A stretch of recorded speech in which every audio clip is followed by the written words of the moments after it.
January 17, 1945, somewhere between the shattered forests of the Ardennes and the cold silence of a makeshift American interrogation tent, the young woman sits with her hands folded in her lap, her grey wool uniform still dusted with snow.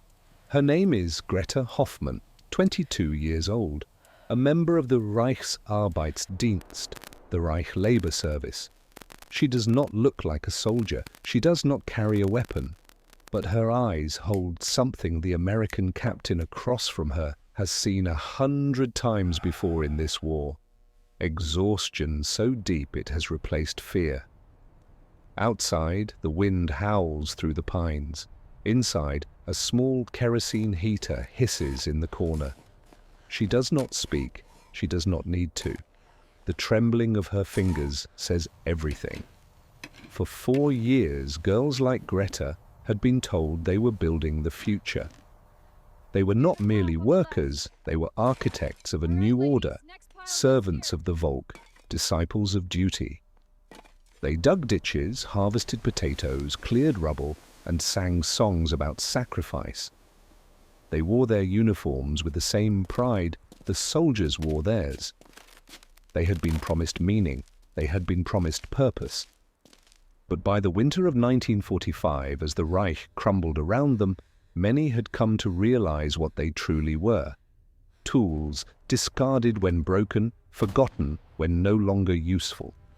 And now, in the chaos of Allied advance, thousands of these young women found themselves caught between armies, between ideologies, between the propaganda they had believed and the reality they could no longer deny. Many wanted only one thing: to go home. But home no longer existed.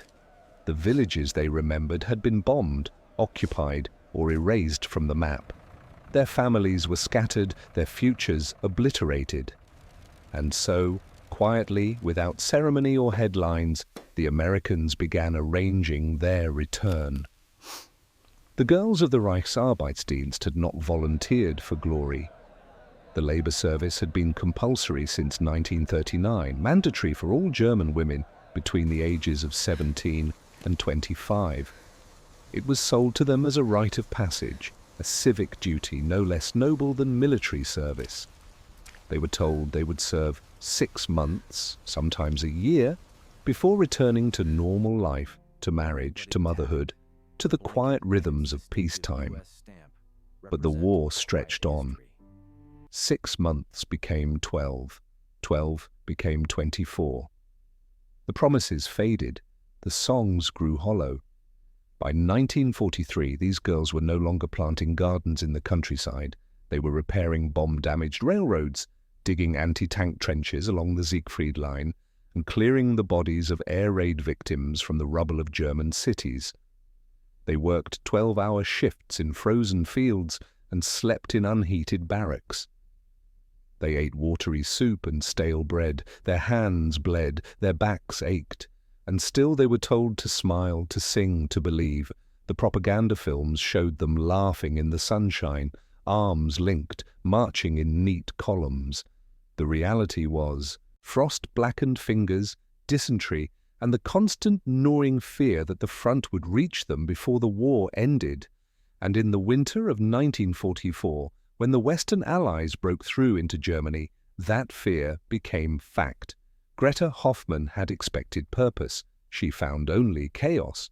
She had joined the labor service in the summer of 1941, when Germany still seemed invincible. Her older brother was in the Wehrmacht, her father a party functionary in a town near Cologne. She had believed, truly believed, that her work mattered. She had dug vegetable patches for military hospitals, repaired roads for supply trucks, and listened to radio speeches promising that every shovelful of dirt brought the Reich closer to victory. But by the time she was reassigned to the West Wall fortifications in late 1944, the speeches had stopped making sense. The soldiers they worked alongside no longer believed either. They were teenagers and old men, conscripts with hollow eyes and stolen boots. They did not joke. They did not sing. They simply waited. And when the Americans came, pouring across the Belgian border in a roar of tanks and artillery, the Labour girls were left behind. No evacuation orders, no transport, no plan, just confusion, and then silence, and then surrender. Greta had spent 3 days hiding in a farmhouse cellar with 11 other girls before the Americans found them. She had expected violence. She had been told for years what the enemy would do to German women.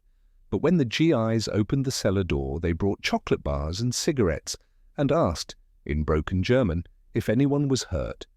One soldier, a boy who looked no older than her brother, helped her to her feet and said, "It's over now. You're safe." She did not believe him. Not then.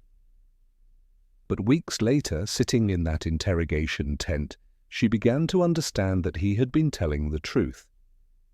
The Americans had not planned for this.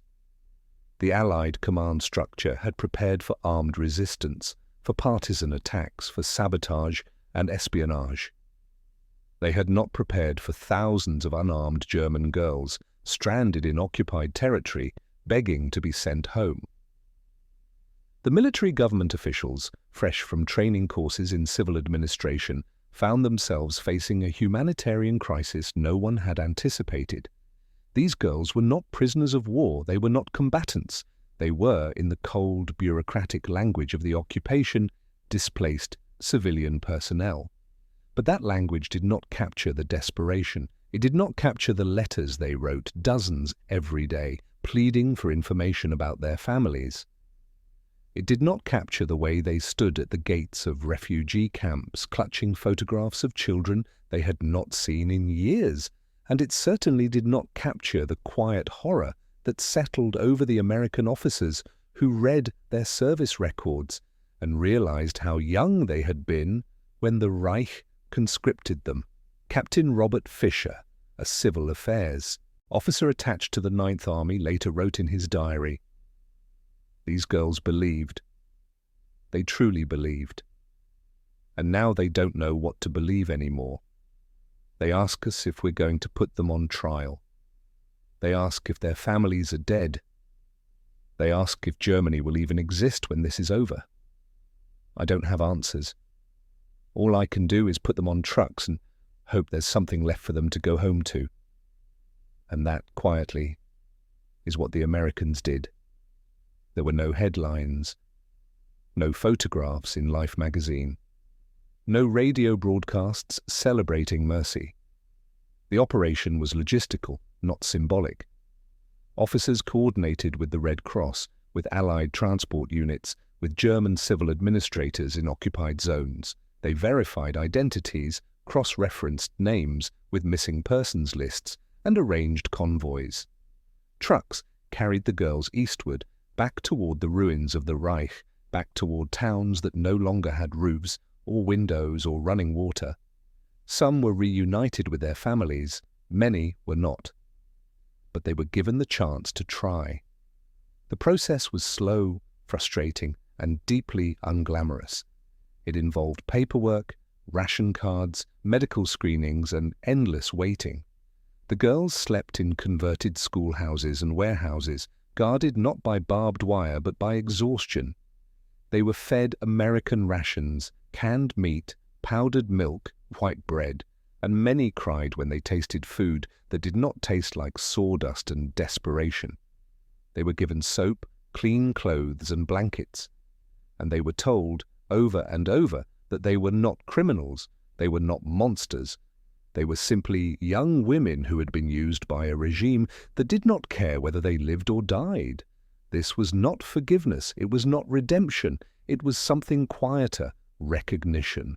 Recognition that ideology had consumed a generation, that propaganda had devoured innocence, and that the girls sitting in those makeshift camps were both victims and participants in a system that had destroyed itself.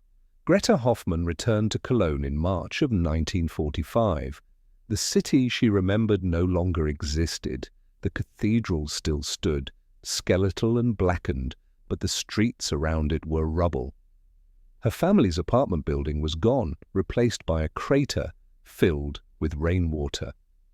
She found her mother living in the basement of a bombed-out factory, surviving on charity and scavenged vegetables. Her brother was missing, presumed dead, somewhere on the Eastern Front.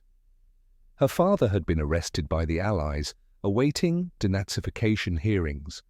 She did not speak much about the Labour Service. She did not speak much about the war at all.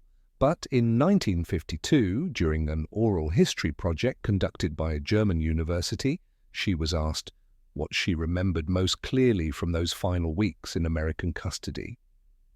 She thought for a long time before answering. "The kindness," she said. "I did not expect kindness. I expected punishment. I expected anger. But they treated us like people. They gave us food and blankets and told us we could go home. I think that broke something in me. Some part of the story I had been told my whole life. Because if the enemy is supposed to be cruel and they are kind, then what does that make you?" The symbolic object of this story is not a weapon or a medal, it is a blanket. Wool, olive drab, stamped with US military markings. Thousands of them were distributed to German Labour Service girls in the winter of 1945. They were standard issue, utilitarian, designed for warmth rather than comfort. But for the girls who received them, they represented something far more profound. The idea that survival was still possible, that the future had not been entirely erased, that someone, even an enemy, believed they deserved to live. Many of those blankets were carried home, folded carefully, kept for decades. They became heirlooms, not out of nostalgia, but out of memory. Memory of the moment when the ideology shattered. Memory of the moment when the propaganda could no longer explain why the enemy was feeding them instead of punishing them. Memory of the moment when they realized they had been lied to about everything. The Americans did not arrange the return of these girls because they were saints.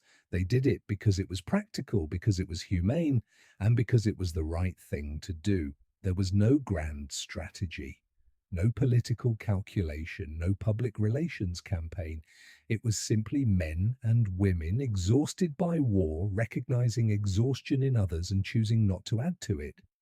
It was officers who had daughters at home, looking at German girls the same age and deciding that punishment could wait while mercy acted. It was the quiet, unglamorous work of reconstruction, putting human beings back together, one blanket, one meal, one truck convoy at a time. And in the larger story of the war, this moment is barely a footnote. It does not appear in the histories of great battles or diplomatic summits. It does not define the Allied victory or the Nazi defeat, but it defines something else, the difference between systems that saw people as material and systems that saw them as individuals. The difference between an ideology that consumed its daughters and a democracy that, even in victory, chose not to. The war ended 3 months after Greta Hoffmann returned to Cologne. The Reich collapsed. The Labour Service was dissolved, the uniforms were burned or buried, and the girls who had worn them tried, in the decades that followed, to make sense of what they had lived through. Some spoke openly, most did not. The shame was too deep. The complicity is too complicated. They had not killed anyone. They had not tortured or executed or betrayed. But they had served, they had believed.